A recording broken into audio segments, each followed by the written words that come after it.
Section 1. The Forgotten Greenhouse. St. Mary Mead, on the second Tuesday of September, woke to the kind of silver morning that the village considered its own private property. Miss sat low along the hedgerows, the church clock chimed with a slightly apologetic note, and the milk float made its rounds with the punctuality of a small civic prayer. Miss Jane Marple, in a pale lavender cardigan and the sensible shoes she reserved for damp lawns, paused at her garden gate to admire the dahlias next door, which Mrs. Price Ridley had grown with a determination usually associated with naval campaigns. It might have been a morning like any other, had Gladys Hartnell not come hurrying past the vicarage wall with her hat askew and the particular pink in her cheeks that in St. Mary Mead indicated news. "Oh, Miss Marple, the greenhouse," she said, halting so abruptly that her shopping basket struck her knee. "At Gossington Hall, the old one, behind the kitchen garden. They've found something, Lady Bantry says. Something dreadful." Miss Marple, whose blue eyes had begun their quiet inventory of Gladys's bonnet, gloves, and slightly trembling lower lip, said only, "Dear me, has Colonel Bantry telephoned the constable? Inspector Slack himself is on his way from Much Benham. They've sent for him direct. Lady Bantry sounded, well, I should not say faint exactly, but altered, quite altered." Gladys lowered her voice. "It is a young woman, Miss Marple, in the forgotten greenhouse, the one nobody has used since before the war." The forgotten greenhouse. The phrase, spoken aloud, carried at once that particular village resonance reserved for places one no longer mentions in company. Miss Marple, who had walked past it years ago on her single visit to Dolly Bantry's herbaceous border, recalled glass panes greened by lichen, an iron stove rusted into stillness, and a door which had been politely sealed behind a curtain of clematis. A place, in short, which had been allowed, by general consent, to forget itself. "I shall walk up her presently," she said gently, "if Dolly will have me." "She has asked for you," Gladys breathed. "She said, those were her exact words, Miss Marple, she said, 'Send for Jane. I do not trust my own eyes this morning.'" There are mornings on which a sentence of that kind reorders the small geography of a life, and Miss Marple, accepting it with neither flurry nor pride, simply latched her gate, took down her grey wool coat from the porch peg, and set out along the lane. The way to Gossington Hall lay through the lower meadow, where rooks were already at their committee in the elms, and along the avenue of limes which had, in Colonel Bantry's grandfather's time, been planted to soften the approach of unwanted relatives. Miss Marple, who walked at the pace of a woman in no hurry to disturb fate, allowed herself to notice the small things. The print of a man's boot, narrow and rather pointed, pressed into the soft verge, a town shoe, not a country one. A glove of brown kid dropped near the stile, its inner lining marked with a laundry tag from Bournemouth. A faint scent, almost imagined, of lily-of-the-valley scent, somewhere in the cold air, which the asters had no business producing on their own. Lily-of-the-valley. She filed it away, that small white sweetness, as one files a name half-remembered. At the hall, Dolly Bantry was waiting on the gravel sweep, wrapped in a tweed coat over what appeared to be her dressing gown. She had not, Miss Marple observed, troubled to brush her hair, which in Dolly was the equivalent of another woman appearing barefoot in the high street. "Jane," she said, and her voice cracked on the single syllable. "Jane, it is too horrible. Arthur is in his study and will not come out. The girl in the greenhouse? Jane, she's wearing one of my own evening dresses." Miss Marple took both of Dolly's hands very gently in her own. "My dear, from the beginning, if you can. Hicks went to the kitchen garden for late tomatoes. He hates the greenhouse, calls it the dead lung. But the door was open this morning. Open, Jane, it has not been opened in 11 years, not since Arthur's mother died. He looked in, and he came running back across the lawn calling for me. For me, not Arthur, can you imagine? And I went, in my slippers, Jane, across the wet grass. There she was, on the old potting bench, as though she had been arranged." "Arranged," Miss Marple repeated softly. "Hands folded, hair brushed, wearing my green silk, the one I gave to the parish jumble 2 springs ago. Round her neck a string of those small white flowers, pips, beads, I do not know what they are, sewn together like a child's necklace. And the queer thing, Jane, is that I knew her face. I am sure I knew her face, but I cannot for my life place her."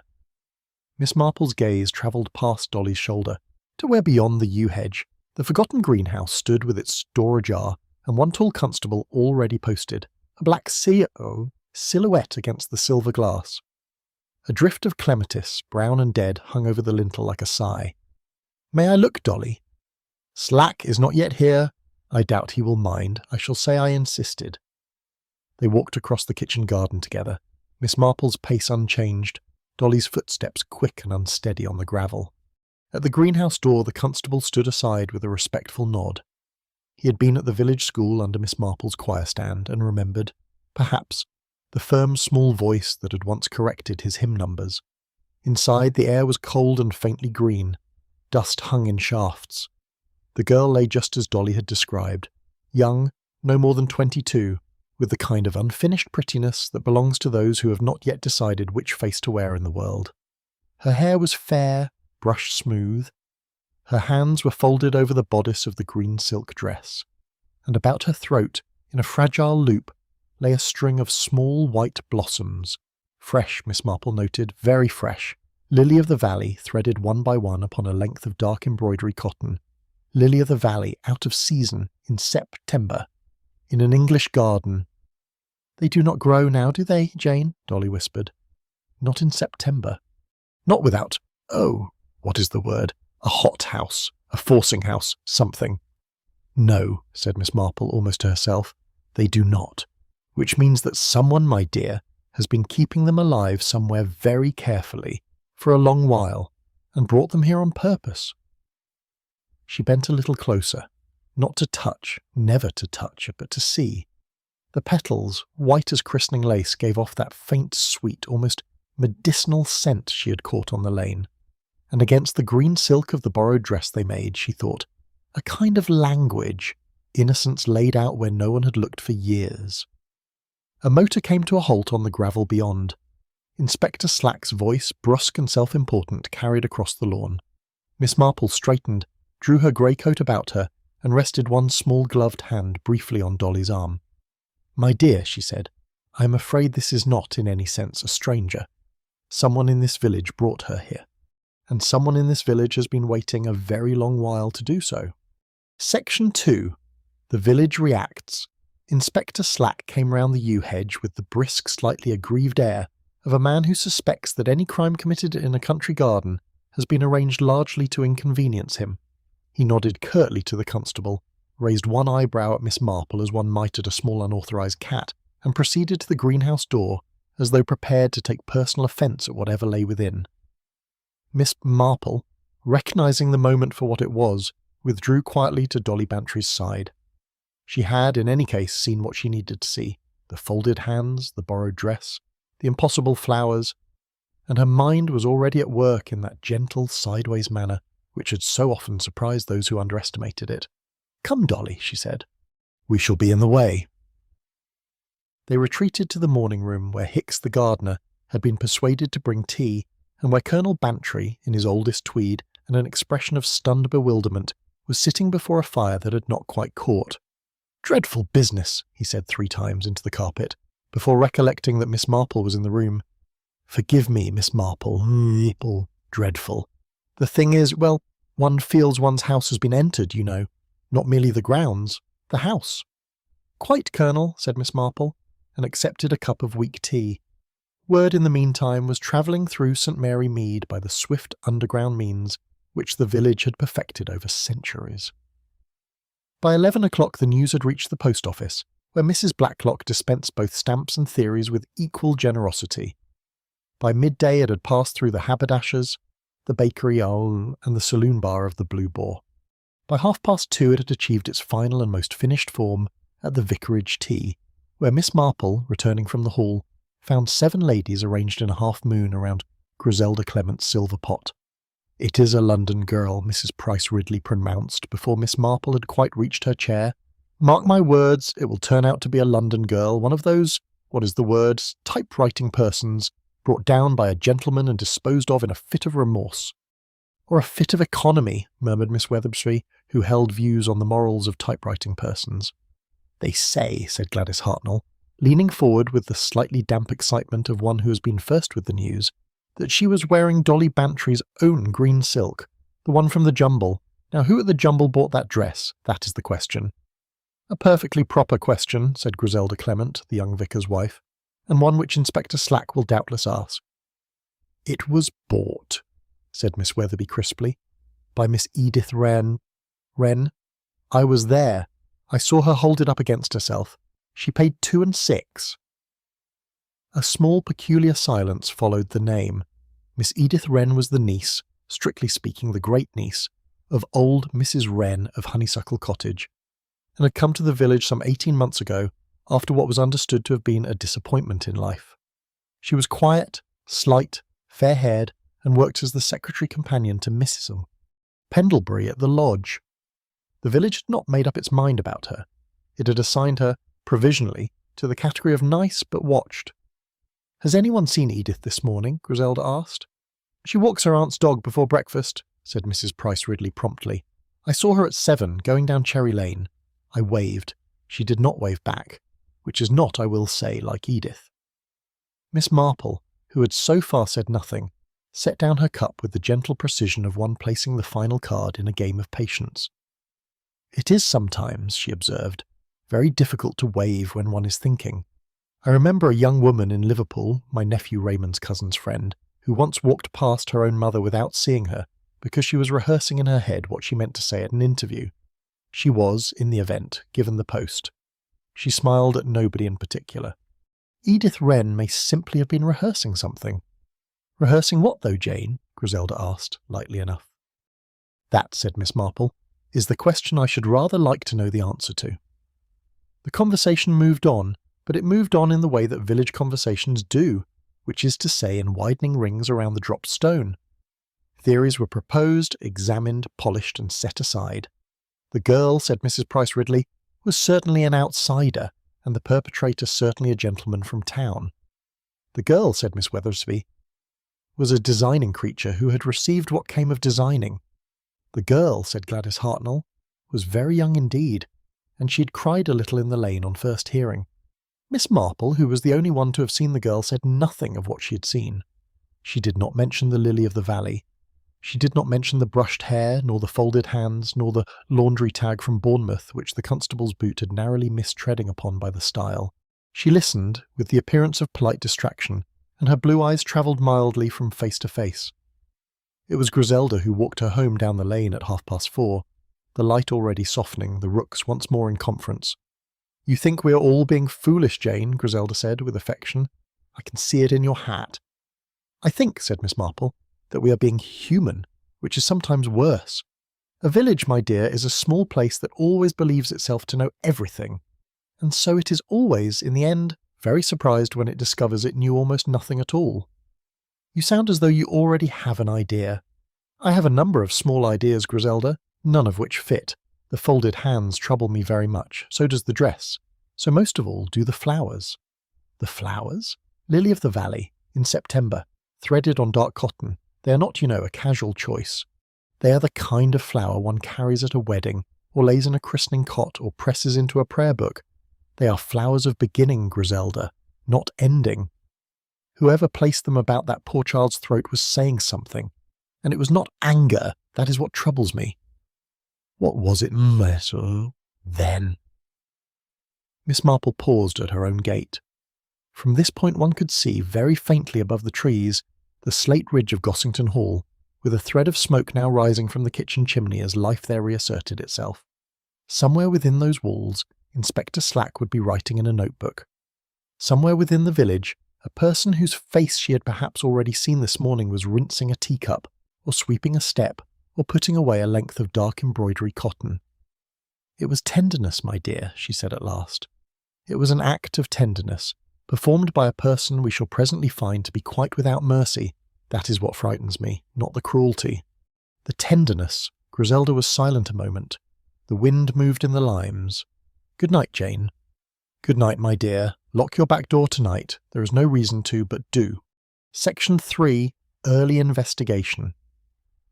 The following morning brought one of those bright autumn skies in which St. Mary Mead appears to be sitting for its portrait. Smoke rose neatly from chimneys, a dog barked, then thought better of it, and Inspector Slack, who had spent a restless night at the Blue Boar, walked the half-mile to Gossington Hall with the determined briskness of a man intending to settle the entire matter by lunch. He found, on the gravel, Colonel Bantry talking in a low voice to Dr. Haydock, who had attended the body and now stood with his hat under his arm and a thoughtful crease between his brows. "Death," said Haydock before Slack had quite arrived, "occurred between 9 and 11 o'clock yesterday morning. The body was placed where it was found within an hour of death, certainly not earlier. There is no sign of struggle. The mark upon the throat is consistent with a thin cord drawn from behind. She would not have had time to cry out." "Drugged first?" Slack demanded. "A sedative, yes, probably administered in tea. Quite a domestic substance. I shall know by tonight." "Domestic." Slack turned the word over with displeasure. "And the flowers? Threaded onto cotton after death. Within minutes of death, I should say. The hands were folded by another person also after death. The dress had been put upon her after death." Haydock paused. "It is a tidy crime, Inspector. Disturbingly tidy." Inspector Slack disliked tidy crimes. He preferred crimes in which the murderer had behaved with the bad manners of a guilty man. He cleared his throat, made a note of which he was already half suspicious, and turned his attention to the small group now assembling within the morning room. Colonel and Mrs. Bantry, Hicks the gardener, the parlour-maid Ellen, and, at Dolly Bantry's quiet insistence, Miss Marple, seated unobtrusively by the window with a piece of grey knitting in her lap. "Now then," said Slack. "Hicks, you opened the greenhouse yesterday morning." "I did not, sir. The door was open." "At what hour?" "A 7:15. I went for the late tomatoes. I saw the door ajar and I went in against my own inclination." "Against your inclination? Why?" Hicks shifted his weight. He was a square man, slow of speech, with hands that had not quite come clean of soil since 1923. "It's been shut up, sir, since the old mistress died. There's some places, sir, that you let alone." "Superstition," said Slack briefly. "Continue." "I went in. I saw what I saw. I went for Lady Bantry on account of the Colonel being at his bath. That is all I'd done, sir." "You touched nothing?" "Nothing, sir. I'd sooner touch a wasp." Slack turned to Ellen, the parlour-maid, a girl of 19 with the round pink face of perpetual surprise. "And you, my girl, were you up and about?" "Yes, sir. I lit the fires at 6:30. I never went near the kitchen garden." "Did you hear anything in the night? Any footsteps, any motor, any door?" Ellen hesitated. Miss Marple's needles, which had been moving with the soft patience of a clock, paused for the smallest of intervals. "There was," said Ellen. "I thought I dreamt it, sir. About 1 in the morning. A small noise like glass. Like a pane shifting. But I went back to sleep, sir, because the greenhouse is always doing little noises in a wind, only there wasn't all a wind." "There wasn't a wind," Slack repeated, looking at her with the air of a man who would have preferred a different witness. "Very well, we will return to that. Colonel Bantry, the key to the greenhouse. Who has had it these 11 years? Colonel Bantry coloured slightly. "It hangs on a hook in the gun-room, beside my mother's gardening keys. I have not, frankly, looked at it in a decade." "Is it there now?" A pause. Colonel Bantry rose, left the room, and returned within 4 minutes with an expression of mild horror. "It is not." Inspector Slack permitted himself a small satisfied breath. He had something to work with at last, a missing key, a quiet maid, a dreamed pane of glass, a borrowed dress. He set the constable to make a list of all persons known to have visited the gun-room within the past month, dispatched another to Bournemouth to inquire after the laundry tag on the brown glove, and announced that he would shortly require to speak to Miss Edith Wren. It was at the mention of this name that Dolly Bantry looked up sharply. "Edith? Why?" "She purchased your green silk dress at the parish jumble, madam. We have her own admission, taken half an hour ago by my sergeant." "That cannot mean "It means," said Slack, "that we should very much like to know where that dress has been since." He left then, with a small bow of the kind he reserved for ladies of higher rank than his own, and Miss Marple, after a decent interval, set down her knitting and rose. "Dolly, I think I shall walk into the village. There is a matter—" "Of course, Jane." Outside, the air was sharp and the smell of wood smoke had begun to thread through the lanes. Miss Marple walked, not directly into the village, but by way of the lower meadow, past the stile where the brown glove had been found. The glove itself was now at the police station, but the verge remained, and Miss Marple paused and looked at it, and remembered the boot print, narrow and rather pointed. She walked on, and her mind moved in its sideways manner among small comparisons. She thought of old Mr. Trumbull, who had kept a locked drawer his daughters never opened even after his death. Within it only a faded photograph of a girl he had not married, and a length of pale ribbon. Things laid away, Miss Marple reflected, are not always laid away because forgotten. At Honeysuckle Cottage she paused, ostensibly to admire Mrs. Wren's late roses. Edith Wren was at the gate in a grey coat with a small dog on a lead. She had been crying. She had also, Miss Marple noted at once, been crying for some time before today. "Edith, my dear, Miss Marple. You walk early, I'm told." "Yes," a faint smile, immediately gone. I like the lanes before the village wakes. It is silly. Aunt Margaret thinks it eccentric." "'Tis not eccentric at all. It's a very sensible hour. One has the village almost to oneself." A pause. The little dog sniffed at Miss Marple's shoes. "Edith, the green dress, the silk one, have you it still?" Edith looked for one instant as though she might faint. Then she steadied herself against the gate. "No, Miss Marple, it was taken, from the line, a fortnight ago. Aunt and I had washed it for me to wear. In the morning it was gone. I thought a tramp, perhaps. I did not tell anyone." "Why did you not tell anyone, my dear?" Edith's lips trembled. "Because I was afraid, Miss Marple, that everyone would say what they are saying now, that I had something to do with—" She broke off and her hand tightened on the lead. "I have not, Miss Marple, I have not, I swear it." "My dear," said Miss Marple gently, "I did not ask. But I am very glad you have told me. Go in, drink something warm. And do not on any account leave the village without telling Inspector Slack." She passed on, her small grey figure receding up the lane, and Edith Wren stood at the gate for some moments staring after her, with the look of a person who has just been very kindly set upon a path she had not known she was walking. Section 4. The First Suspect. By the following afternoon the village had decided. It had decided in the way villages do, without vote, without statute, by the gradual settling of opinion as silt settles in a pond, and what had settled was the name of Edith Wren. The reasons were, of course, perfectly reasonable, if one did not look at them too closely. She had bought the dress had clothed the dead.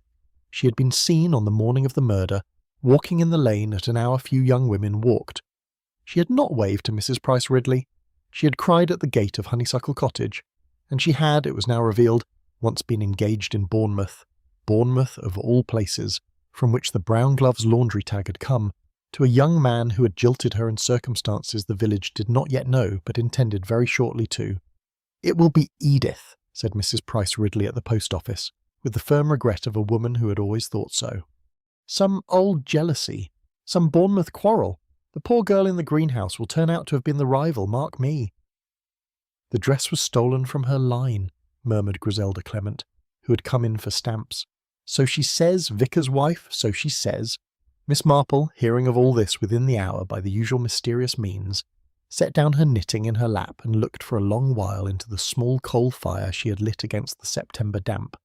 Then she rose, put on her grey coat and walked, not to the police station, but to the lodge, the discreet stone house on the Much Benham Road, where Mrs. Pendlebury, an invalid widow of considerable means, kept Edith Wren as her companion. Mrs. Pendlebury received her in the morning-room, propped among cushions, with a tartan rug across her knees, and the small sharp eyes of a person whose body has failed her, but whose interest in other bodies has not. "Jane Marple, I had wondered when you would come." "Margaret, I have come about Edith." "Of course you have. Everyone has. The inspector was here at 10, a dreadful man. I sent him away with a flea, as we used to say. Edith is in her room, weeping, and I will not have her interrogated until she is fit. What is it you wish to know?" "I wish to know," said Miss Marple, taking the chair beside the bed, "whether you believe she did it." A pause. Mrs. Pendlebury's eyes narrowed. "No," she said, "I do not. And I will tell you, Jane, exactly why not. Because Edith Wren has not the inward steadiness for it. She has the surface of a steady girl, and quiet, neat, dutiful, but underneath she is in a perpetual small tremor. A girl in perpetual tremor cannot fold a dead woman's hands, Jane. She would falter, she would weep, she would leave some sign of disorder. The thing in the greenhouse was not done by a tremor, it was done by a stillness." Miss Marple regarded her with respect. "Margaret, you have a very clear eye for a woman who lies in bed. 'Tis because I lie in bed that I have it. One sees when one cannot do." "Has Edith spoken to you of Bournemouth?" "A little. She was engaged to a young man called Lawrence Ashe. He behaved, as such young men do, disgracefully. There was another girl. Edith left Bournemouth and came here, to me. She had no money. I gave her a roof. She has earned it 10 times over by patience with my temper. I should be sorry, Jane, to lose her to a constable." "And the other girl, Margaret? In Bournemouth? Do you know her name?" A small silence. Mrs. Pendlebury's fingers moved on the tartan rug. "I do not. Edith would never speak it. She said only, once, that she pitied her and was sorry for her, and hoped she had been less hurt than herself." Miss Marple was quiet for some moments. Then she said, very gently, "Margaret, I do not believe that pity. I beg your pardon. I do not. Not in a girl as young as Edith, in the first sting of being thrown over. That sort of pity comes later, when one is older, and the wound has scarred. To say it at 23 is," she paused, and her blue eyes were grave, "is a thing one says when one has rehearsed it, like the answer to an interview. You think she lied to me?" "I think she said the thing she wished very badly to be true, which is not always the same as lying, but it is not the same as truth either." Mrs. Pendlebury looked at her a long moment. Then she said, "Jane, you have not lost your gift for unsettling a sick woman." "I am sorry, Margaret." "Do not be. Unsettle me again, if it helps the child. Now go, and let me close my eyes." Miss Marple went. As she crossed the hall she paused, for the door of the small writing-room stood ajar, and within it Edith was kneeling at the grate, feeding into the fire what appeared to be a small bundle of letters tied with dark ribbon. She did not look up. She did not see Miss Marple. The ribbon, as it caught, gave off a thin black smoke, and Miss Marple, with the soundless step of a woman who has spent 80 years not disturbing things, withdrew. She walked back to the village with her head a little lowered. It was at the bend by the churchyard that she met Inspector Slack coming the other way at a brisk pace. "Miss Marple, a word, if I may." "Of course, Inspector." "It is Edith Wren. She has confessed." Miss Marple stood very still upon the verge. "Confessed to what, Inspector?" "To owning the dress, to being in the lane at 7, to having quarrelled once with a girl in Bournemouth. We have not yet got the name out of her. She is in a state, weeping, half fainting, the usual. Dr. Haydock has been sent for, but she has not denied Miss Marple that she may have done it. That, Inspector, is not a confession. That is a girl who has given up." Slack's jaw set. "It is enough for me to detain her. With your permission, ma'am, though I confess I am not required to ask it, I shall proceed." "Inspector," Miss Marple laid one small gloved hand upon his sleeve. He stopped, more surprised than he liked to show. "I beg of you, detain her at the lodge, not at the station. Not. She is not the sort to run. If you take her into a cell tonight, Inspector, you will, I think, lose her. Not to flight, to despair." He looked at her. Inspector Slack was many things, brusque, vain, inclined to bluster, but he was not without a certain rough sense of the people he dealt with. After a moment he gave a short nod. "Constable at the door, doctor in the house. She does not leave the lodge. That I will allow you, ma'am, no more." "Thank you, Inspector. You will not be sorry." He went on.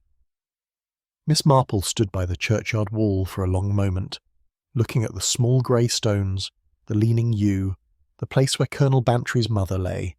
She thought of the 11-year silence of the greenhouse. She thought of Edith feeding letters to a fire. She thought of a tenderness without mercy. And she thought suddenly of one thing more, a thing she had not, until this moment, allowed herself to consider. Lily of the Valley, she remembered, was sometimes called by another name in the old herbals. It was called Our Lady's Tears. She walked home and did not knit that evening. Section 5. The Hidden Clue. Miss Marple did not sleep well, which in a woman of her habits was rare. She lay listening to the small noises of her cottage, and her mind walked again and again the same short route. The stile, the glove, the lane, the greenhouse, the folded hands. By 6:30 she was walking, in the soft grey before the village stirred, up Cherry Lane towards the vicarage. Griselda, she knew, would be already at her kitchen window, for the vicar believed in early prayers and Griselda in early coffee. "Jane!" Griselda exclaimed, opening the door in her dressing gown. "At this hour? Something has happened?" "Nothing has happened, my dear. That is what worries me. Will you come for a walk?" They walked together down to the lower meadow where the mist still lay in handfuls along the hedges, and a robin sang from the fence post with the small bright confidence of his kind. Miss Marple led the way to the stile. "It was here," she said quietly, "that the brown glove was found, and there," she pointed, "the print of a narrow town shoe.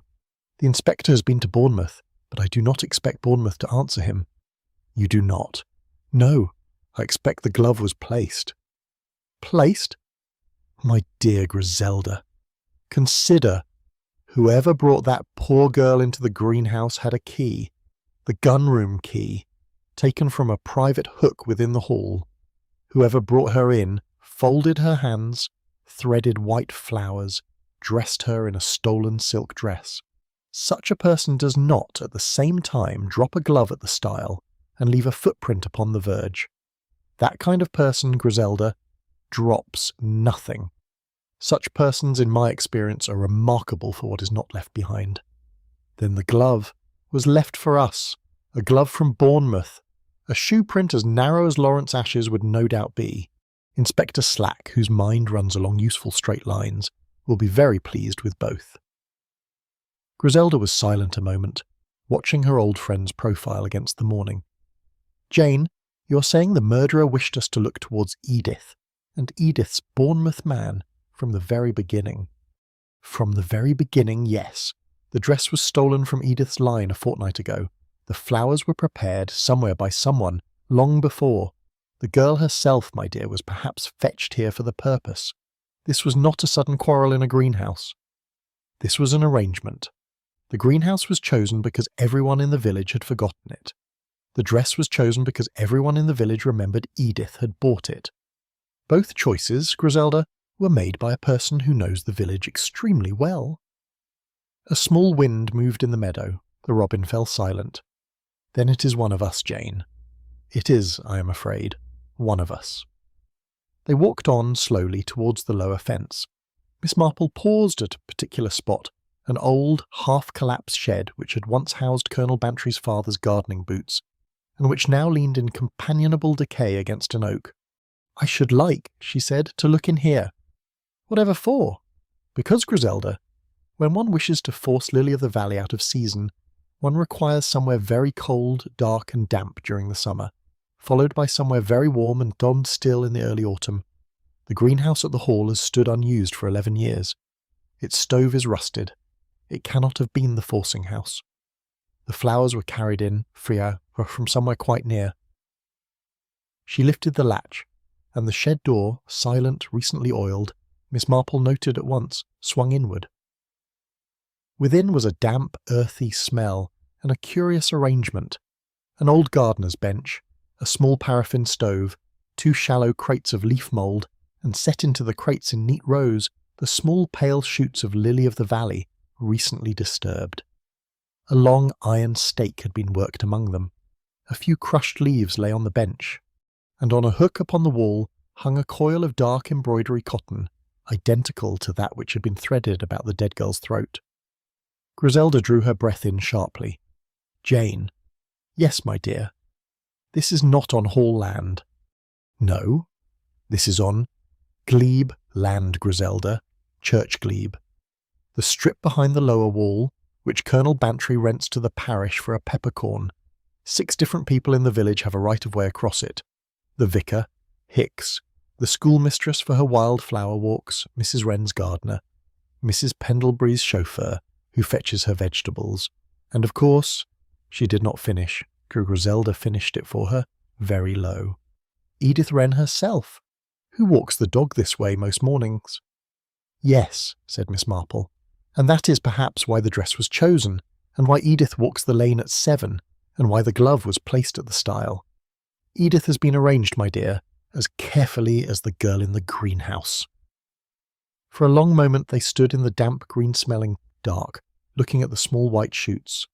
"What do we do, Jane?" "We tell Inspector Slack at once, and Griselda, we tell him in such a way that he believes himself to have discovered it. He is a vain man, and a vain man with a discovery is more useful than a vain man with a hint. They closed the shed, replaced the latch exactly as they had found it, and walked back up the lane. It was at the gate of the vicarage that Griselda paused. "Jane, there is something I have not told you. I should have told you yesterday. 'Tis foolish, perhaps." "Tell me, my dear." "The night before the murder, the Monday night, I was up with the baby at about midnight. I heard a motor on the back lane. Not a village motor, Jane. I know all the village motors by their sound. This was a small light engine. It stopped somewhere by the lower meadow for perhaps 3 minutes. Then it went on towards Much Benham." Miss Marple's blue eyes, mild and patient, fixed upon her young friend's face. 3 minutes, Griselda. Long enough to set a sleeping girl upon a potting bench, not long enough to do more. The other tasks, the dress, the flowers, the folding were done later. By someone who walked, not drove.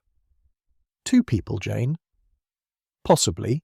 Or 1 person and a hired pair of hands quite ignorant of what they carried. A car hire in Much Benham, perhaps. A driver paid for a small parcel and a short detour. He need never have known what lay in the back.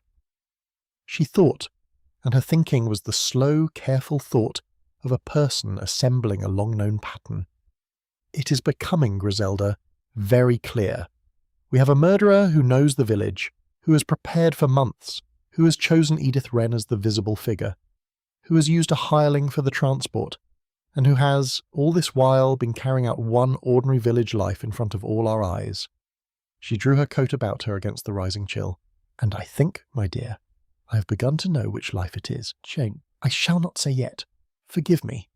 The thing is too delicate. I might be wrong, and the person, if I am right, has so far been so very kind to me, in small ways, that I should be sorry." She stopped. She did not finish the sentence. After a moment she said only, "Send word to Inspector Slack, the shed, the cotton, the footpath. And the flowers, Jane, the flowers in the shed, what was their meaning, do you think? Why, lily of the valley." Miss Marple looked towards the church spire, pale in the rising sun. "Our Lady's tears, my dear. They were once called that. They are the flowers of a mother weeping for a child." Section 6. Confrontations and Secrets. Inspector Slack, when Griselda reached the police house with her rehearsed discovery, behaved precisely as Miss Marple had predicted. He pronounced the shed an excellent find, congratulated the vicar's wife, and within an hour had 2 constables stripping the bench and crates with the muddy enthusiasm of men who at last have something to do. By midday the village knew, by the same invisible telegraph, that something had been found on the glebe. By 4 it had reached its perfected form, a hothouse on churchland, kept by a murderer, and by 5 the village had a second name to consider. For when Slack went up to the vicarage to take a formal statement from Griselda, he found himself obliged to ask, in his methodical way, who beside the vicar's household used the glebe path. Griselda named them, 6 in all, as Miss Marple had said, and Slack wrote each down. The last name he wrote with an audible movement of his pen, Hicks, of Gossington Hall. He passes through to cut hazel for Lady Bantry's pea sticks, twice a year. Twice a year. And in between, Mrs. Clement? Has Hicks been on the glebe more often than that of late? Griselda hesitated. She had not, until this moment, considered it. "Yes," she said slowly. "Yes, Inspector, he has been seen there. Through August. I supposed it was the hazel coming on early. Hazel does not, I'm told, come on early." He closed his notebook, and the village's mood underwent that small ugly shift which Miss Marple in her parlour sensed almost as one senses a change of wind. By the next morning Hicks had been asked some questions at the hall, not arrested, not yet, but spoken with at length in Colonel Bantry's library, with a constable at the door. Miss Marple, hearing of it from Dolly Bantry at the gate, went up at once. She found Hicks, when at last Slack permitted her to see him, in the small servants' hall, sitting upright with his cap upon his knee. He had been weeping, although he had taken pains to stop before she came in. "Hicks, Miss Marple, I should like to ask you about the shed, the one on the glebe." He looked at her a long moment. Then he said, with a slow steadiness which surprised her, "Miss Marple, I have done nothing wrong. I have done a thing that looks wrong. I will tell you, ma'am, because I will not tell the inspector, and you will tell or not tell as you see fit. Tell me, Hicks. It was my daughter, Miss Marple, my Annie. You will remember her. She was at the school under you, ma'am, in the choir before she went into service in town. She married a Mr. Pollard, a clerk, a nice young man. They had a little girl. The little girl—" he stopped, and his thumb worked the brim of his cap. "The little girl died, ma'am, of the diphtheria, 2 years gone, at 6 months old. Annie has not recovered, ma'am. She lives in Bournemouth now. She comes down to me once a month, and she keeps a little forcing bed, ma'am, in that shed, for the lilies.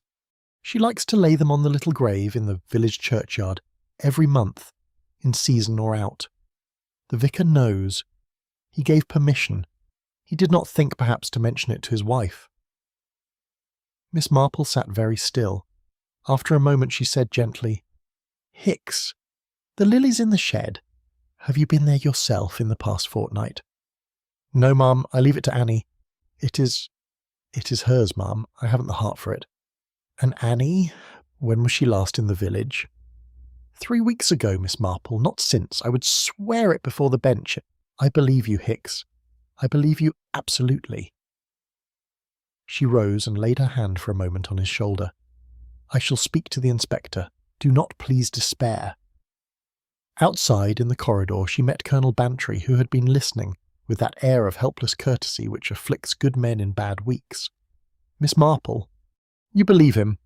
"I do, Colonel." "Then who, in God's name—" "Someone, Colonel, who knew that Hicks's daughter kept lilies in that shed. Someone who knew it would in due course be found. Someone who has, I am afraid, been moving the small pieces of this village about a board for some months. She went home. She did not knit. She sat in her parlour by the window, and at 6 o'clock she did a thing she had not done in a long while. She opened a small writing box upon her desk, took out a sheet of paper, and began to make a list. She made it in her small, clear, slightly old-fashioned hand. At the head she wrote one word, tenderness, and then beneath it, in a column, names. The first was Edith Wren. The second was Hicks. The third was a name she paused over for a long while before setting it down. The fourth, fifth, and sixth came more quickly. When the list was complete she read it through, drew a soft line through Edith's and Hicks's names, and looked for a long while at the third. It was at this moment that there came a small, polite knock at her front door. She rose, smoothed her cardigan, and went into the hall. Through the glass she saw, to her surprise, the figure of Mrs. Pendlebury's companion, but not Edith, the companion who had preceded Edith. A woman of about 40, with a kind, careworn face and the slight stoop of a person who has done a great deal of bending over invalids. She had been at the lodge until 18 months ago, before her sudden departure to look after a brother in Devon. "Miss Tregarth," Miss Marple said. "Come in, my dear. I had not known you were back in the village." Miss Tregarth came in.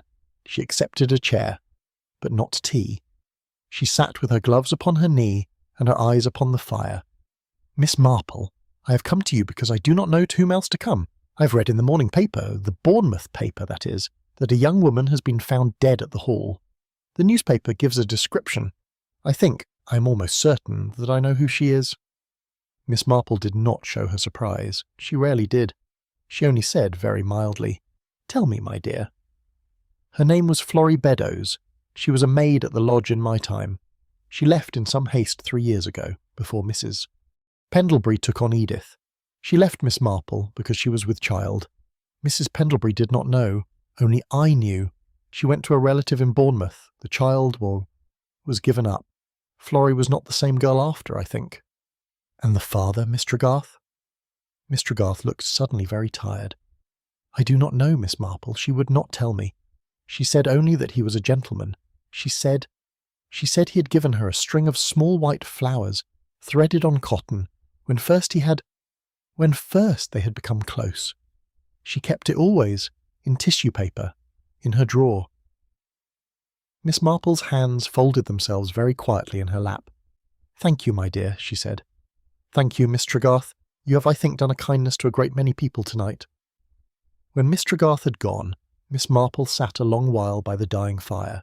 Then she rose, returned to her list, and drew a second soft line, this time about the third name, not through it, round it. A small circle, very neat, almost like a wreath. A respectable facade, she thought, was beginning to crack, and what lay beneath it she now suspected was not anger at all, but a terrible, patient, protective love that had hardened, over years, into something very near to evil. Section 7.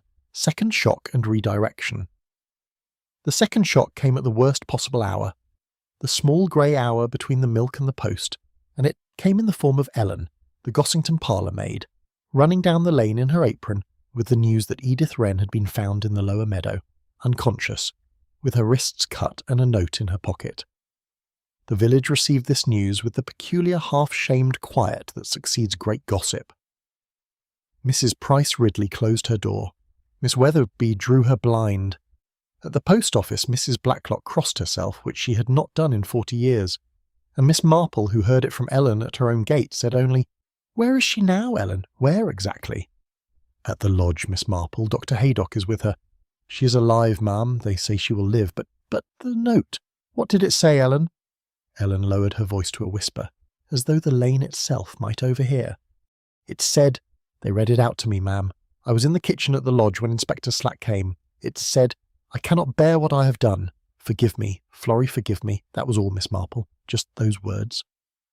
Miss Marple closed her gate behind her, took Ellen's arm, and walked with her, not towards the lodge, but towards the hall, a longer route, at a pace deliberately slow. "Ellen, listen to me carefully, my dear. The note, was it in Edith's hand? Are they certain?" "Inspector Slack says it is. He had a letter of hers from Mrs. Pendlebury for comparison. He said," those were his words, "ma'am, a perfect match." "A perfect match," Mrs. Marple repeated. "Yes, they would have made certain of that." "Made certain, Miss Marple?" But Miss Marple did not answer. She walked on, and her face was no longer mild but very grave, and Ellen, glancing at it, dropped her voice and walked the rest of the way in silence. At the lodge, Doctor. Haydock met her in the hall, drying his hands. "She will live, Jane. A poor job. The cuts were not deep, and the bleeding was checked very early. She was found by Mrs. Pendlebury's chauffeur at 5 this morning. The chauffeur, by the way, is a man called Greaves, who has been in her employ 8 years, a steady fellow." "Was the note found upon her, Haydock, or somewhere about her?" "In the pocket of her coat. And the wrists. Which hand did the cutting?" "The right hand on the left wrist. Then, clumsily, the left hand on the right wrist. As one would expect of a girl who has never done such a thing before." "As one would expect," Miss Marple said quietly, "of a girl who has not done it at all." Haydock paused. He had been Miss Marple's friend for 40 years, and he had learned in that time to take her remarks with the slow gravity of long evidence. "You mean," he said, "that the cutting was done by someone else?" I am almost sure, Haydock, that Edith Wren was given a strong sedative, brought to the meadow already half insensible, and cut very carefully so that she might be found in time. The note was, no doubt, written before under some pretext, perhaps as an exercise of contrition, perhaps as part of a fabricated letter. She would have copied the words to a model. She is the kind of girl who copies. The inspector will not have it, Jane. The inspector will have what is given him. May I see her? Edith lay in the small white guest room at the back of the lodge, very pale, her wrists bandaged, her fair hair brushed back from her forehead. She opened her eyes when Miss Marple came in. They were the eyes of someone who has been pulled, only just, out of deep water.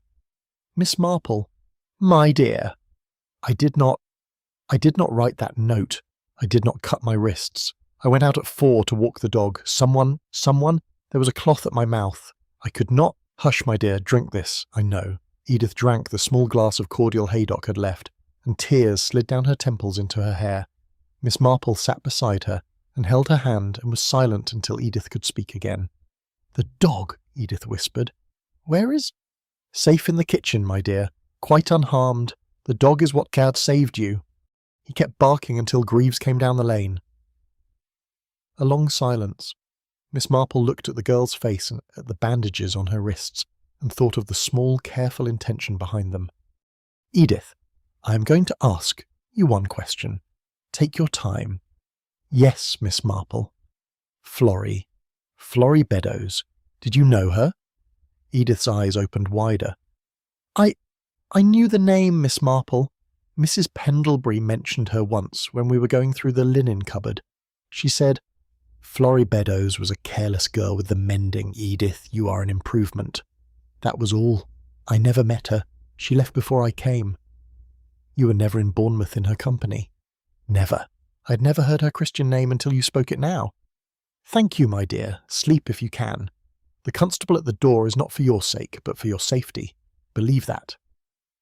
Outside, in the corridor, Miss Marple found Inspector Slack with his hat in his hand and an expression in which guilt and self-defence struggled for possession. "Miss Marple, I will say at once, the girl tried to make away with herself. That is the truth of it." "Inspector, the girl tried to make away with no one.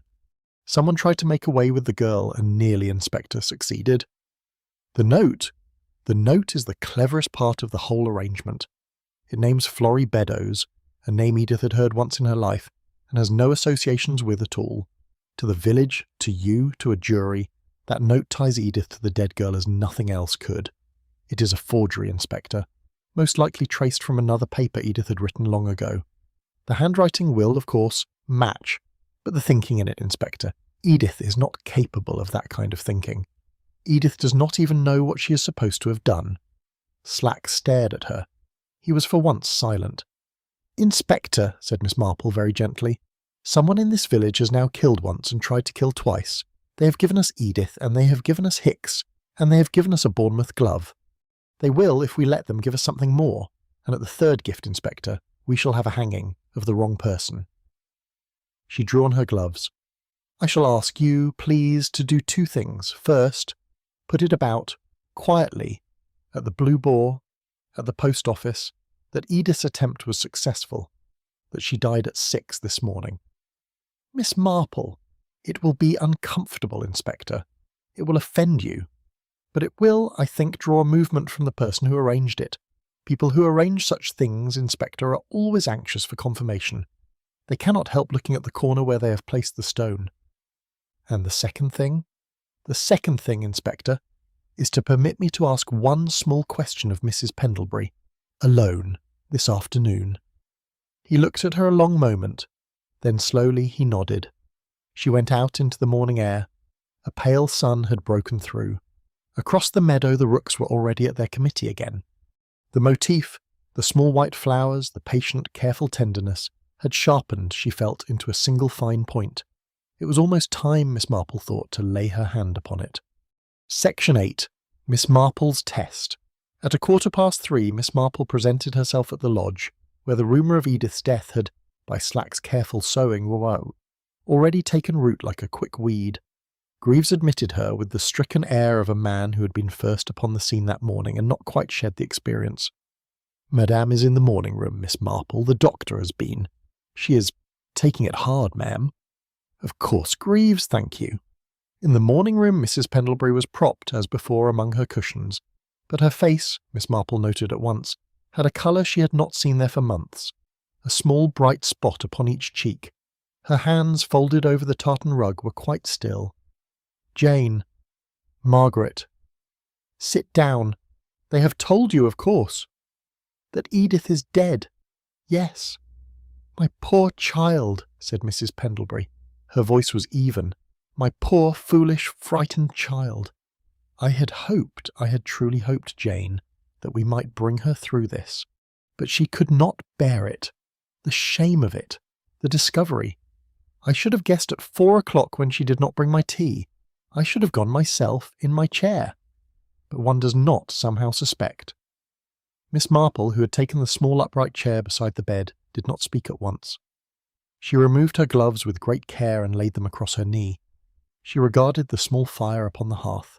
She regarded the cushions. She regarded, last of all, Mrs. Pendlebury's face. "Margaret," she said gently, "I should like to ask you about Florrie Beddoes." There was a pause of perhaps 2 seconds, no more, in which Mrs. Pendlebury's small bright eyes did not waver, but in which something behind them, like a curtain on a draughty staircase, lifted briefly and settled again. "Florrie," said Mrs. Pendlebury, "a maid I had before Edith, a careless girl. She left, I am afraid, in some little disgrace. A child, you know, not the sort of thing one discusses, Jane." "Why do you ask?" "Because she is the girl in the greenhouse, Margaret." Mrs. Pendlebury looked at her a long moment. Her face was composed. "Is she indeed? I confess I am not surprised. She was always a girl who, having taken one fatal step, would take another. Poor little Florrie. Margaret, did you know she had had a son?" A small, very small movement of the lips, perhaps a tightening, perhaps not. And then Mrs. Pendlebury said, "A son? Did she? Poor child. Did the child live?" "It lived. It was, I am told, taken by some relative." "How sad." "Yes," said Miss Marple, and now her blue eyes rested upon Mrs. Pendlebury with the gentlest attention. "Margaret, there is one thing I must say, and would not say if I were not very sure. The flowers. The flowers, lily of the valley, threaded on dark cotton, laid about Florrie's throat in the greenhouse. They were also given to Florrie once, long ago, as a love token. She kept them all her life. They were the first kindness any man had done her." Mrs. Pendlebury said nothing. "They were also, Margaret, threaded by the same hand, I think, about the throat of a 6-month-old boy in Bournemouth, who died of what was put down to diphtheria. He was your grandson, was he not?" The silence that followed was so complete that one heard the small click of a cinder shifting in the grate, and the distant cry of a rook beyond the lawn. "My grandson," said Mrs. Pendlebury, at last. Her voice was, for the first time, not quite even. "Jane, what an extraordinary thing to say!" "My dear Margaret, forgive me. I will be very plain. Your son Edward, who died at sea in the war, your only child, left a child of his own, Florrie Beddoes' child. He never married her. The child was born after his death. The child was kept by Florrie in Bournemouth with such help as she could get. When Florrie at last came to you for assistance, for she did come, Margaret, I am sure she did, you arranged matters. You arranged matters as you had once arranged your husband's affairs. The child went in time to a relative, and died. And Florrie, who had begun to suspect something, lived on in Bournemouth, growing slowly more dangerous to you, until at last, my dear." "Stop!" At last she had to be quieted altogether, and in such a way that no one in the world would think to look towards a bedridden lady in St. Mary Mead. Miss Marple did not raise her voice. Her hands had folded themselves quietly in her lap. The small bright spot on each of Mrs. Pendlebury's cheeks had spread now to her temples. "You're a foolish old woman, Jane Marple," said Mrs. Pendlebury, and her voice was very low and steady. "A foolish, fanciful old woman. You have always been so. I had thought better of you. The child was Florrie's child. It was not Edward's. Edward that had nothing to do with that creature, nothing whatever." "Then how, Margaret, did you know it was a boy?" The silence this time was different. It was the silence of a person who has put down a foot upon a step that is no longer there. I assume. I did not say, Margaret, that the child was a boy. I said only that it had lived. You said, I shall not forget it. Did the child live? And then, 2 minutes later, little boy. I'm sorry, my dear. It is the smallest of slips, but it is a slip." Mrs. Pendlebury's eyes closed. Her hands, which had not moved upon the tartan rug for many minutes, now opened and closed once, very slowly, like the hands of a person reaching for something not there. Miss Marple rose. She drew on her gloves. She did not look away from the woman in the bed. "Margaret, I have told the inspector that I should ask you one question. I have done so. I shall, of course, tell him your answer." "Wait." The word came out with a strange thin sharpness, like the tearing of an old silk. "Jane, sit down, please, 5 minutes. Old friend, 5 minutes." Miss Marple, after a moment, sat down. She kept her gloves on. "You think," said Mrs. Pendlebury, "that I sent for that girl, that I caused her to be brought here, that I caused her to be disposed in the hall, that I caused, afterwards, what happened to Edith. I think, Margaret, that you have not for many years been able to do anything yourself by your own hand. You have not the strength. Someone has done it for you, someone whom you have, with very great care, brought into a great trust, and yet who has gained by these acts almost nothing, except your good opinion." A small bitter sound, not quite a laugh, escaped Mrs. Pendlebury. "My good opinion, yes. There is a person in this world who would do anything for that. A foolish person, as foolish, perhaps, as I have been. His name, Margaret. Mrs. Pendlebury looked at her old friend a long, long moment. Then she turned her face very slowly to the window and to the autumn light beyond. Send for the inspector, Jane. I do not wish to say his name aloud in this room. But send the inspector, I shall tell him. Before I tell him, I shall make my will.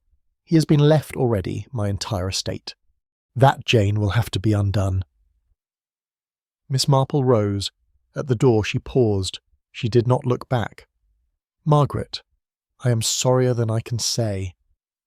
Do not be, said Mrs. Pendlebury, without turning. I am not. I have lost my only child, and what I have done since, Jane, I have done because I could not bear it. That is in the end the only confession. Section 9. The Quiet Assembly of Truth. Miss Marple did not, in fact, send at once for Inspector Slack. She walked first, very quietly, the length of the upstairs passage, descended the back stair, and stood outside the chauffeur's pantry. The door was ajar. She could hear within a man whistling softly under his breath. The whistle of one occupied with small careful work and not entirely unhappy. She did not enter. She returned upstairs, asked permission to use the telephone, and bade Inspector Slack come, discreetly, to the lodge within the half hour. She then walked, without hurry, down to the vicarage. Griselda opened the door with words half formed on her lips. Jane, Griselda, I should like to look at the parish register, marriages and baptisms, 1916 and 1917. They walked up the lane together. The vicar, mildly surprised, brought out the great leather-bound book and laid it on the vestry table. Miss Marple turned the pages with respectful slowness. She found in 1916 the marriage she had expected not to find, and in 1917 the baptism she had expected to find. She closed the book. Thank you, vicar, that is everything. Outside in the churchyard she stood for a moment beside a small grey stone in the corner. Edward John Pendlebury, killed at the sea, 1917, aged 23, and she rested her gloved hand for a moment on the top of it. Pity, Edward, she said quietly. It would have been all so much simpler if you had married her. She walked back to the lodge. Inspector Slack's car was already at the gate. In the morning room, Mrs. Pendlebury had asked to be dressed, properly dressed, in her grey silk with her pearls, and Greaves and the housekeeper had between them propped her upright in the wing chair by the fire. She looked, Miss Marple thought, almost younger, as though a long burden had begun in some small way to lift. Inspector, please sit down, Miss Marple, beside me if you will. I shall be brief. I have not the strength for length. Slack, with a glance at Miss Marple, sat here. He had brought his notebook. He did not, for the first time in their acquaintance, open it at once. In the autumn of 1916, Mrs. Pendlebury began, in the dry voice of a woman reading an inventory, my son Edward, on his last leave before the sea, formed an attachment to one of my maids. Her name was Florrie Beddoes. She was 18, foolish, not wicked. Edward was sincere in his way. He gave her a small token, a string of forced lily of the valley, threaded on dark cotton, bought at a London florist. She kept it. He went back to his ship in November. He was killed in February. I did not know then of the child. A pause. A small log shifted on the fire. Florrie's child was born in May 1917, at the house of a Bournemouth aunt. I learned of it 2 years later by a chance remark of my solicitor's. I went down. I saw the child. He was the very image of my son. I had thought my line ended. I saw in that small face that it was not. I behaved very badly. I arranged matters so that Florrie's claim should never be heard. The child was placed in Devon with kind people who had lost their own and brought up as their nephew. He does not, to this day, know who his mother was. He has been told she died in childbirth. He knows me only as a benefactress who, when he came of age, brought him into her household. He is 28. She paused. Inspector Slack had begun to write, very slowly. 3 years ago, Florrie came at last to suspect. I do not know what set her on the trail. She wrote me letters, not of blackmail, I will say that for her, but of grief.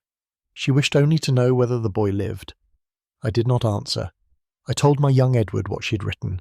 I told him this woman was a danger, that she might destroy the small steady life I had built for him. I did not tell him she was his mother. I told him she had slandered our family. Slack's pencil had stopped.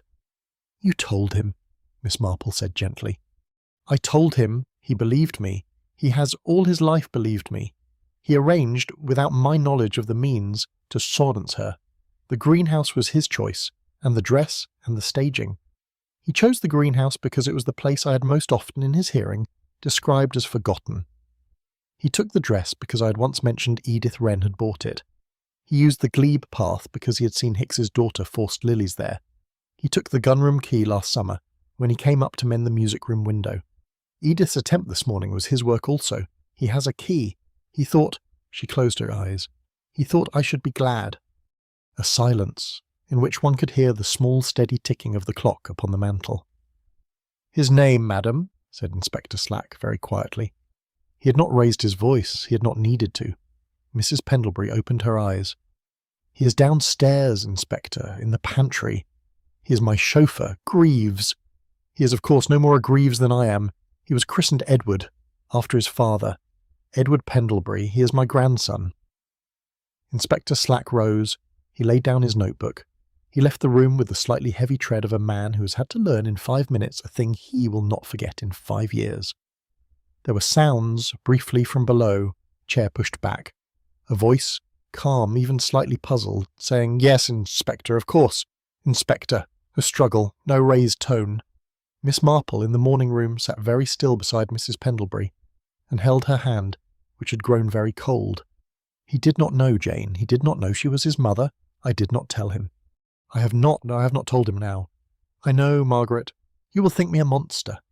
I think, my dear, that you loved a dead son too much, and a living grandson too much, and a living woman not at all, and that you are, in the end, the only one in this story who knew everything from the beginning and arranged for it all.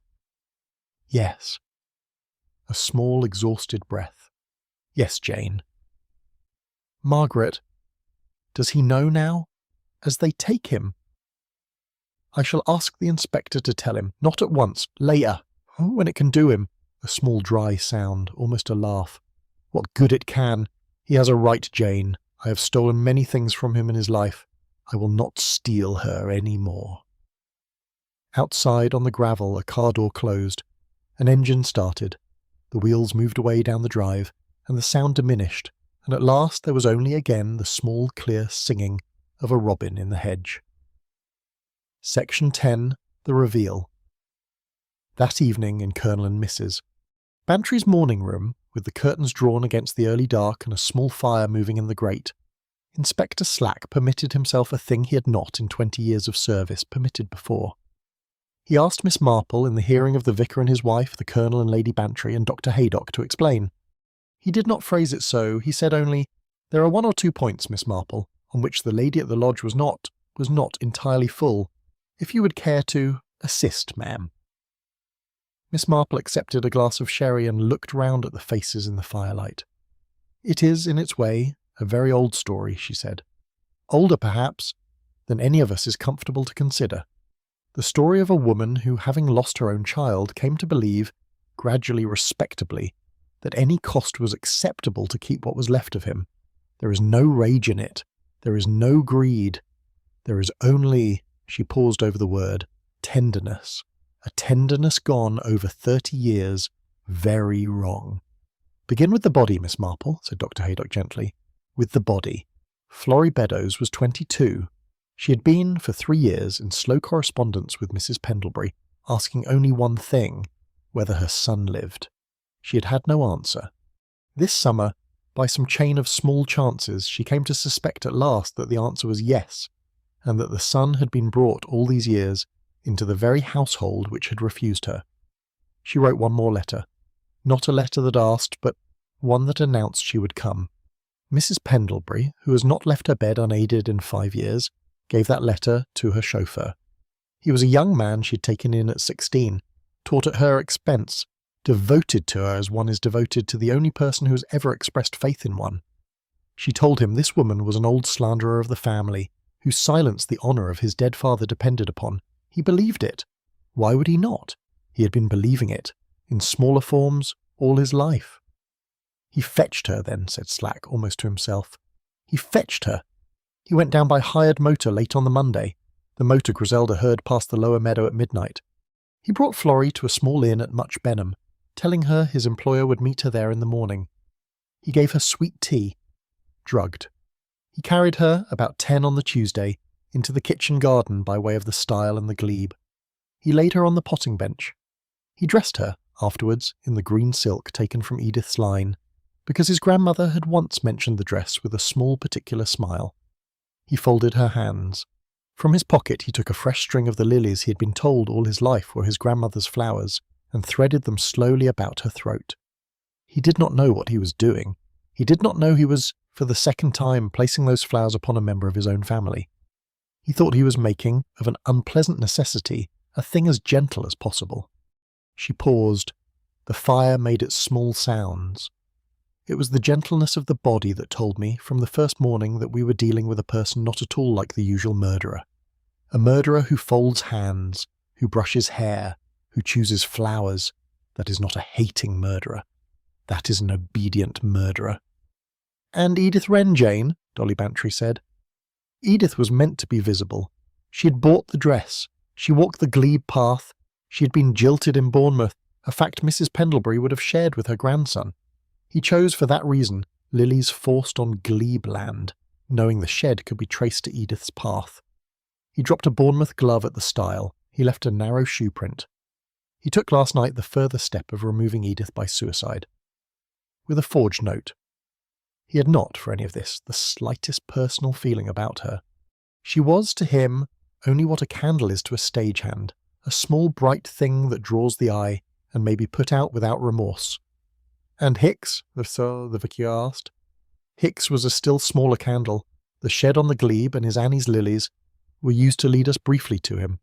It was never meant that Hicks should be hanged, only that the glebe should look guilty for a day, and the village should grow ashamed of itself, and the real quiet centre of the thing should remain unlooked at. "What gave her away, in the end, Miss Marple?" Inspector Slack asked. "A slip, Inspector, a very small slip. I had told Mrs. Pendlebury that Florrie's child had lived. I had not told her it had been a boy. She said little boy 2 minutes later. That was the slip. That. But Inspector—" And now Miss Marple looked into the small red heart of the fire, and her voice grew, for the first time that evening, a little tired. The slip would not have come if she had not been waiting very anxiously to know whether the boy I meant was hers or another. "The boy in Devon," said Dr. Haydock softly. The boy in Devon, the grandson she had raised, hidden, and at last made into her hands. A long silence. "And the lilies, Jane?" said Griselda, at last. "I have not quite—" "The lilies, my dear, were Edward's gift to Florrie in 1916. Florrie kept them all her life. Mrs. Pendlebury once shown them in a moment of girlish openness before the trouble began, for Florrie had loved her mistress before she came to fear her, remembered them, every petal. They became in her mind a private symbols of the whole great unspoken thing. When she instructed her grandson this summer in the manner of the business, she gave him, almost without thinking, the small instruction about the flowers.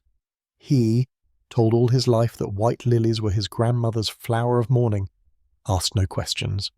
He forced them himself all summer in the glebe shed.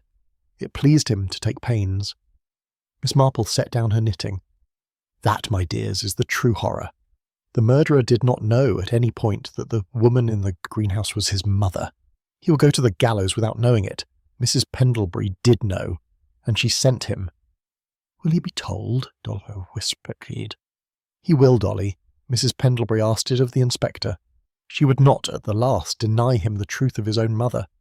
Whether that mercy is a mercy at all," Miss Marple looked at her hands silent, "I do not know." The fire shifted. Outside, the September wind moved in the limes. "There is one more thing, Jane," said Dr. Haydock quietly. "The motif. The lilies. Out of season. Why so many, all summer, all autumn?" Miss Marple lifted her eyes from her hands. "Because, Haydock, she was making a wreath," she said, without ever calling it so, a wreath that would lie finally on the throat of her son's mistress, and her own deepest secret. Margaret Pendlebury was burying her son for a second time, by way of the woman he had loved. It was the only funeral she had ever, in 30 years, allowed herself.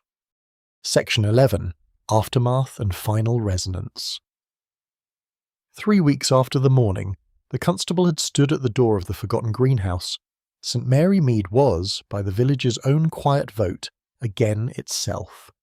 The Blue Boar had its usual clientele. Mrs. Price Ridley's dahlias had been cut back. Mrs. Blacklock at the post office had returned to the comfortable subject of the new vicar at Much Benham. The brown glove from Bournemouth, the green silk dress, the gunroom key, the dark embroidery cotton surplice, all had passed into the keeping of Inspector Slack's notebook, and from there into the slow, formal procedure of a court at the assizes, where ordinary people in country clothes would be asked to consider very extraordinary things. Edith Wren had recovered. She had been moved by Dr. Haydock's quiet insistence to a cousin in Yorkshire, where the air was sharper and the village smaller. She had written once to Miss Marple, a letter of very careful gratitude. Miss Marple had read it twice, smiled, and slipped it between the leaves of a prayer book. Hicks had returned to his pea-sticks. He did not, Lady Bantry remarked, look quite the same man. Something in his slow, square face had settled differently. Not bitterness, exactly. Knowledge, perhaps. The knowledge that a village will, given an hour, believe what is set before it, and that the world, given a day, will forget that it did. He went on cutting hazel. He no longer crossed the glebe. Mrs. Pendlebury had not lived to be tried. She had, by Dr. Haydock's account, simply ceased, 3 nights after Inspector Slack had taken her grandson away, in the manner of a clock whose key has been removed. Her will, hastily redrawn that last afternoon, had left her entire estate to Edith Wren, with a small private letter, the contents of which Miss Marple had not asked to know. The lodge stood empty. A gardener came twice a week to keep the lawns. The grandson, who had given at his arrest a name and an address neither of which were strictly his own, had been told the truth by Inspector Slack on the morning following his removal from the village. Slack had asked Miss Marple's advice on how to do it. She had said only, quietly, alone, and Inspector, let him weep, if he can. Slack had reported, afterwards, that the young man had received the news without raising his eyes from his hands, that he had said nothing for some minutes, and that at last he had said in a small, quite ordinary voice, I thought she was a wicked woman. I see now she was my mother. I would rather have heard it from her. That, Inspector Slack had said, and he was not on the whole a man given to colourful phrase, that Miss Marple was the worst thing he had heard in his career. It was on a soft grey afternoon at the end of the month that Miss Marple walked, by Dolly Bantry's invitation, once more up the avenue of limes to Gossington Hall. The dead clematis had been cut away from the greenhouse door. The panes had been washed. The potting bench had been scrubbed and set with a row of small earthenware pots, in which Hicks had begun, of all things, a quiet planting of bulbs. Snowdrops, Dolly said, as they paused at the open door together. For January, I thought it might be best to begin with snowdrops. Arthur agrees. It is a very good choice, Dolly. They stood a moment in the small green-smelling place. The afternoon light came in long bars through the cleaned glass. There was no scent of lily of the valley. There was only the wet, ordinary smell of earth and clay, and the faint sweetness of newly turned compost. Jane, Dolly said, do you ever, I do not know how to ask it, do you ever think that we in the village made it possible?